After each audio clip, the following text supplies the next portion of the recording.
Hello guys, welcome back to my channel. तर तुम्ही last ब्लॉगमध्ये बघितलं असणार, आम्ही लेक टॅहो कवर केलं होतं आणि तिथूनच डायरेक्टली आम्ही आज आलेलो आहे कॅलिफोर्नियाच्या एका फेमस वायनरीमध्ये. त्याचं नाव आहे कॅस्टिलो दी अमेरोसा. तर लास्टचे काही दिवस आमच्याकडे उरलेले होते आणि आम्हाला इथली नापा व्हॅली बघायचीच होती. तर इथली फेमस अशी वायनरी आम्ही सिलेक्ट केली. कॅस्टिलो दी अमेरोसा ही एक फक्त वायनरी नाही आहे, तर एक इटालियन कॅसल आहे. तर आमच्या ट्रिपचे फक्त 2च दिवस उरलेले होते आणि नॅपा व्हॅलीसाठी आम्ही 1च दिवस दिलेला होता. तर आता आम्ही कार पार्क केलेली आहे आणि आम्ही आतमध्ये चाललोय. तर आम्ही याचं रिझर्वेशन 1 महिना आधीच केलेलं होतं. तर इथे बऱ्याचशा टूर्स आहेत, तर आम्ही इथे सेल्फ गाइडेड टूर घेतलेली होती. तर आता आम्ही आमचं तिकीट दाखवून आतमध्ये एंट्री करतोय. तर तुम्ही बघू शकता इतकं सुंदरसं आर्किटेक्चर आहे या किल्ल्याचं. तर इथले एक रिनोड वाईन मेकर होते, त्यांचं नाव होतं डॅरियो सत्तुई. त्यांनी या वायनरीची स्थापना केली होती. त्यांना Italian history, art, wine making tradition या सगळ्यांची आवड होती. या वायनरीचं कन्स्ट्रक्शन 1994मध्ये सुरू झालेलं आणि ऑलमोस्ट 15 इयर्स लागले याला कम्प्लीट व्हायला. तर आता आम्ही आलेलो आहे आतमध्ये आणि तुम्ही बघू शकता आमच्या समोर हे हॉटेल. तुम्ही इथे वाईन टेस्ट पण करू शकता आणि माझ्या मागे बघता हे मोठे मोठे बॅरल्स जिथे ते वाईन स्टोअर करतात. 12व्या आणि 13व्या शतकातल्या युरोपियन कन्स्ट्रक्शन मेथडचा वापर करून ही वायनरी बनवण्यात आलेली आहे आणि इथलं बरंचसं मटेरियल इटलीवरनं इम्पोर्ट केलेलं आहे. इथलं सगळं हाताने बनवलेलं आहे, जसं पूर्वीच्या काळी व्हायचं. अशामुळे हा कॅसल जरी रिसेंटली बांधला गेलेला असला तरी असं वाटतं की फार वर्ष जुना आहे. तुम्ही कॅलिफोर्नियामध्ये येणार असाल आणि तुम्हाला नॅपा व्हॅली व्हिजिट करायची असेल आणि तुम्हाला 1च दिवस वेळ असेल तर तुम्ही ही वायनरी नक्की व्हिजिट करा. नॅपा व्हॅलीमध्ये अजूनही खूप सुंदर वायनरीज आहेत, पण आय थिंक हे कॅसल स्ट्रक्चर असल्यामुळे मला खूप जास्त आवडली. ही कॅसल वायनरी बघितल्यानंतर आपल्याला असं वाटतं की आपण इटलीमधल्या डायरेक्ट टस्कनीमध्ये आलो आहोत. या कॅसल वायनरीमध्ये बऱ्याचशा स्पेशल गोष्टी आहेत, जसं की इथे 8 फ्लोअर्स आहेत, त्यापैकी 4 फ्लोअर्स हे अंडरग्राऊंड आहेत. तसंच इथे ड्रॉब्रिज आहे, नंतर इथे वॉच टॉवर्स आहेत, कोर्टयार्ड आहे, चर्च आहे आणि बऱ्याचशा गोष्टी आहेत. या कॅसल वायनरीच्या कन्स्ट्रक्शनमध्ये European bricks, hand forged iron, antique tiles, limestone या सगळ्या इटलीमधनं आणलेल्या गोष्टी यूज केलेल्या आहेत. इथे फिरताना हे सगळं इतकं रिअल वाटतं की हा कॅसल 500 वर्ष जुना आहे असं वाटतं. तर तुम्ही आता व्हिडिओमध्ये बघू शकता इथलं रेस्टॉरंट. तर तुम्हाला आउटडोर सेटिंग मिळते, तर तुम्ही माझ्या मागे बघता ही आहे इनडोर सेटिंग. तुम्हाला या वायनरीला बघायला 2 ते 3 तास आरामात लागतात. तुम्ही जर वाईन लवर असाल तर तुम्हाला इथे इटालियन स्टाईलची वाईन मिळेल, त्यासाठीच ही वायनरी फेमस आहे. वाईन बनवण्यासाठी जी द्राक्ष लागतात ती इथल्याच द्राक्ष बागांमधनं घेतली जातात आणि याला स्टोअर करण्यासाठी जमिनीखाली हे स्टोअर केले जातात आणि या वाईनला स्टोअर करण्यासाठी फ्रेंच आणि अमेरिकन ओक बॅरल वापरलं जातं. या कॅसलच्या बेसमेंटमध्ये गेल्यावर तुम्हाला बरेचसे वाईन बॅरल्स दिसतील आणि हे बघायला खूपच सुंदर दिसतं. तर फिरता फिरता आता आम्ही आलेलो आहे याच्या टॉप एरियामध्ये आणि तुम्ही बघू शकता माझ्या मागे खूप माउंटन दिसत आहेत. तर त्यामुळेच ही वायनरी खूप स्पेशल आहे, माउंटन फेसिंग असल्यामुळे. आम्ही जेव्हा या वायनरीत आलो होतो तेव्हा आम्ही असं ठरवलेलं की आधी आपण आतला पार्ट एक्सप्लोअर करूया. सो आम्ही तिथलं restaurant, gift shop, wine barrel area असे सगळे पार्ट्स एक्सप्लोअर केले.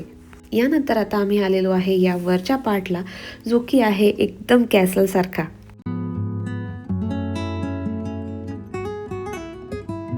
ही वायनरी एक परफेक्ट लोकेशन आहे वेडिंग शूट्ससाठी, नंतर कपल फोटोशूट्ससाठी आणि इथनं मागे जो माउंटन व्ह्यू दिसतो त्याच्यामुळे ही वायनरी अजूनच स्पेशल दिसते. या वायनरीच्या आसपास 30 एकरच्या एरियामध्ये द्राक्ष बागा आहेत, जिथे चांगल्या क्वालिटीचे द्राक्ष उगवली जातात आणि वाईन मेकिंगसाठी ती यूज केली जातात. तर या कॅसलमधल्या बऱ्याचशा एरियामधनं माउंटन व्ह्यू, नंतर व्हॅली व्ह्यू, नंतर द्राक्ष बागेचा व्ह्यू असे सुंदर व्ह्यू दिसतात. ही वायनरी बघितल्यानंतर मला इंडियातल्या नाशिकची आठवण आली, कारण नाशिकमध्ये पण द्राक्षाचं पीक घेतलं जातं आणि तिथे पण बऱ्याचशा वायनरीज आहेत. नाशिकला वाईन कॅपिटल ऑफ इंडिया म्हटलं जातं आणि इथलं सुला वाईन हे खूप फेमस आहे. तर मी कॉलेजला असल्यापासनं सुला वाईन यार्ड्सला खूपदा जायची. 2025च्या एंडला मी इंडियामध्ये व्हिजिट करायला गेली होती आणि तेव्हा मी नाशिकला गेली होती, कारण ते माझं घर आहे. नाशिकला असल्यावर सुला वाईन आणि मिसळ या 2 व्हिजिट तर फिक्स आहेत. सुला वाईनचा पण मी व्लॉग केला होता, तर त्याची लिंक मी या व्हिडिओमध्ये नक्की अटॅच करेल.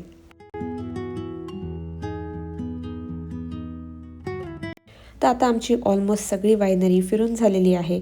यानंतर आम्ही या वायनरीचं जे सराउंडिंग होतं ते कवर करायचं ठरवलं. तर तुम्ही बघू शकता इतकी छान ग्रीनरी आहे इथे.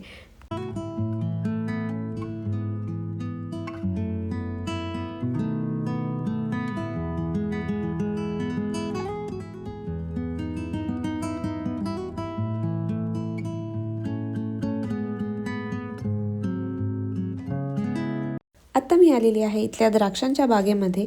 तर वायनरीला लागूनच या बागा आहेत. तर म्हणता म्हणता दिवस कसा संपला कळालंच नाही. इथे 2 ते 3 तास आमचे आरामात गेले. आता वेळ झालेली होती ती सनसेटची आणि सनसेटमध्ये व्हिडिओज आणि फोटोज खूप छान कॅप्चर होतात. तर निघता निघता लास्ट टाइम एकदा या कॅसल बॅकग्राऊंडवर मी व्हिडिओज काढले आणि फोटोज काढले. ही वायनरी बघून झाल्यानंतर आम्हाला आमच्या सॅन फ्रान्सिस्कोच्या हॉटेलला चेक इन करायचं होतं. तर या वायनरीपासून सॅन फ्रान्सिस्कोचं हॉटेल आमचं 2 ते 2.5 तासावर होतं आणि नेक्स्ट डे आम्हाला अजून एक दिवस कॅलिफोर्नियामध्ये स्पेंड करायचा होता. यानंतर आम्ही ठरवलं की जाता जाताच एखाद्या रेस्टॉरंटमध्ये आम्ही डिनर करू, अर्ली डिनर करू ॲक्च्युली, बिकॉज इथे आम्हाला एवढं काही खायला मिळालं नव्हतं. इथे फक्त ब्रेड स्टिक्सच होत्या आणि बाकी नॉन व्हेजिटेरियन ऑप्शन्स होते आणि इथे ड्रिंक्स अवेलेबल होते. आम्हाला इथून नॅपा व्हॅलीच्या साईनखाली पण फोटो काढायला जायचं होतं, पण इथेच आमचा बराच टाईम स्पेंड झाला आणि यानंतर आम्हाला हॉटेलमध्ये जाऊन चेक इन पण करायचं होतं. तसंच इथून आम्हाला आमच्या हॉटेलमध्ये जायला लागणार होते 2 ते 2.5 तास. सो आम्ही ते स्किप करायचं ठरवलं. सो ओव्हरऑलच जर तुम्ही कॅलिफोर्नियाला येत असाल तर नॅपा व्हॅलीसाठी 1 ते 2 दिवस नक्की काढा. इथे वाईन टेस्टिंग टूर्स आहेत, हॉट एअर बलून राईड्स आहेत. तसंच इथली नॅपा व्हॅलीची फाईन ट्रेनसुद्धा फेमस आहे. तसंच इथे luxury resorts and spa, cycling आणि हायकिंग ट्रेल्स पण आहेत. नॅपा व्हॅलीमधले क्लायमेट एकदम प्लेझंट असतं. मार्च ते ऑक्टोबर इथे व्हिजिट करण्याचा बेस्ट सीझन आहे. नॅपा व्हॅलीमध्ये चारी सँडी माउंटन्स, लांबच लांब द्राक्षांची शेती आणि इथलं शांत वातावरण याने मन खरंच प्रसन्न होऊन जातं. सो जर तुम्हाला पीस, नेचर, लक्झरी आणि वेगळा ट्रॅव्हल अनुभव घ्यायचा असेल तर नॅपा व्हॅली तुमच्या लिस्टमध्ये नक्कीच असायला हवी. सो फायनली आता आलेलो आहे आम्ही सॅन फ्रान्सिस्कोला आणि तुम्ही बघू शकता इथे व्हिडिओमध्ये सॅन फ्रान्सिस्को डाऊनटाऊन. यानंतर आम्ही हॉटेलमध्ये चेक इन केलं आणि आमचा दिवस एंड केला. सो ओव्हरऑल आजचा आमचा दिवस खूप मस्त होता आणि आज आम्ही इथली सगळ्यात ब्युटिफुल कॅस्टिलो दी अमेरोसा ही वायनरी बघितली. व्हिडिओ आवडला असेल तर नक्की लाईक करा, शेअर करा, सबस्क्राईब टू माय चॅनल. भेटू नेक्स्ट व्हिडिओमध्ये. बाय.